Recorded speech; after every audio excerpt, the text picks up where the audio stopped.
കേരളത്തിൽ എന്ത് സംരംഭം തുടങ്ങിയാലും വിജയിക്കില്ല എന്ന് പറഞ്ഞ് യുവാക്കൾ വിദേശത്തേക്ക് പോകുന്ന ഒരു സാഹചര്യം ഇപ്പൊ ഉണ്ട്. ആ ഒരു അവസരത്തിലാണ് ഒരു പുതിയ ചിന്താഗതിയായിട്ട് താങ്കൾ വരുന്നത്. അവർക്ക് വേണ്ടിയിട്ടുള്ള ഒരു എക്യൂ സിസ്റ്റം ഇവിടെ രൂപപ്പെടുത്തുക എന്നുള്ളത്. ആ ഫസ്റ്റ് തോട്ട് എവിടെ നിന്നാണ് വരുന്നത്? ശരിക്കും അതൊരു പേഴ്സ്പെക്റ്റീവാണ്. നമ്മൾ ആഫ്രിക്കയിലേക്ക് ചെരുപ്പ് വിൽക്കാൻ പോയ ഒരാളുടെ കഥ, അതായത് അദ്ദേഹം ചെരുപ്പ് വിൽക്കാൻ വേണ്ടി ചെന്നപ്പം അവിടെ ഒരാളുടെയും ചെരുപ്പില്ല. അപ്പൊ അദ്ദേഹം വന്നിട്ട് തിരിച്ചു പറയുകയാണെങ്കിൽ ഇവിടെ ഓപ്പർച്യൂണിറ്റീസ് ഒന്നുമില്ല, ആരും ചെരുപ്പിടില്ല എന്ന് പറയും. എന്നാൽ രണ്ടാമതൊരാൾ അവിടെ ചെന്നപ്പോൾ കണ്ടെന്താണ്, ഒരാളുടെയും ചെരുപ്പില്ല.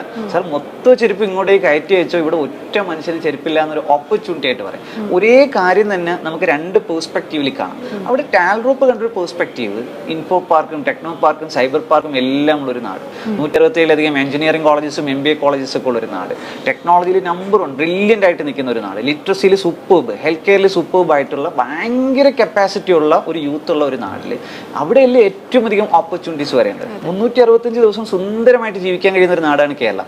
അപ്പൊ നമ്മുടെ സാധ്യതകൾ നോക്കിയേ, എഡ്യൂക്കേഷൻ, ലോകത്തെ ഏറ്റവും വലിയ ഇന്റർനാഷണൽ യൂണിവേഴ്സിറ്റീസ് റൺ ചെയ്യേണ്ട നാടല്ലേ ഇത്.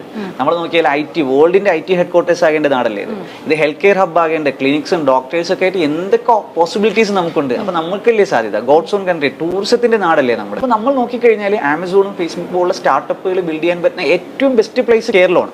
പക്ഷെ അതിന് നമ്മൾ ഡിഫറെന്റ് പെർസ്പെക്റ്റീവിൽ കാണണം. നമ്മൾ ഇവിടുത്തെ നെഗറ്റീവ്സ് പറയാനല്ല, ലോകത്ത് എല്ലായിടത്തും നെഗറ്റീവ്സ് ഉണ്ട്. ഇപ്പൊ 1945 ഫ്രെഡറിക് ടെർമാൻ എന്നൊരു അധ്യാപകൻ സ്റ്റാൻഫോർഡിൽ ഒരു ഇനിഷ്യേറ്റീവ് എടുക്കുകയാണ്. അവിടെ ഒരു സിലിക്കൺ വാലിയുടെ ഒരു ഫസ്റ്റ് ഇൻഡസ്ട്രി പാർക്ക് തുടങ്ങി. അതൊരു 80-85 വർഷം കൊണ്ടാണ് നാട് ഇങ്ങനെ ആയിട്ടുള്ളത്. ഒന്നും ഒരു സുപ്രഭാതത്തിൽ ഉണ്ടാകുന്നതല്ല. അപ്പൊ നമ്മളിപ്പോ 1980 ഒരു മരുഭൂമിയായിട്ടുള്ള UAE പറയും, അത് ഇന്ന് ദുബായ് ആയിട്ട് നിൽക്കുന്നതിന്റെ പിന്നിൽ ഒരു പ്രോസസ് ഉണ്ട്. ഇവിടെയാണ് നമ്മൾ വിശ്വസിച്ച് നമ്മുടെ പൊട്ടൻഷ്യല് നമ്മൾ കണ്ടിട്ട് ഓക്കെ എന്തായിരിക്കണം ഇതിന്റെ ഒരു പ്രോസസ്സ്. ഇവിടെ ഒരു സിലിക്കൺ വാലി പോലെ ഒരു ആവാസ വ്യവസ്ഥ ഉണ്ടാകണമെങ്കിൽ, ഇവിടെ നമുക്ക് വലിയ ടെക്നോളജി സംരംഭം ഗൂഗിളും മൈക്രോസോഫ്റ്റും മെറ്റയും ടെസ്ലയൊക്കെ സാധ്യമാകണമെങ്കിൽ എന്തായിരിക്കണം നമ്മൾ എടുക്കേണ്ടത്? അനുകൂലമായ ഒരു സാഹചര്യം ഇവിടെ ഉണ്ട്, പക്ഷെ അത് ഡിഫറെന്റ് പെർസ്പെക്റ്റീവിൽ നമ്മൾ കാണാം. ആ ഡിഫറെന്റ് പെർസ്പെക്റ്റീവിൽ കണ്ടു എന്നുള്ളതാണ് മറ്റുള്ളവരിൽ നിന്ന് ടാൽറോപ്പ് വ്യത്യസ്തമാകുന്നത്.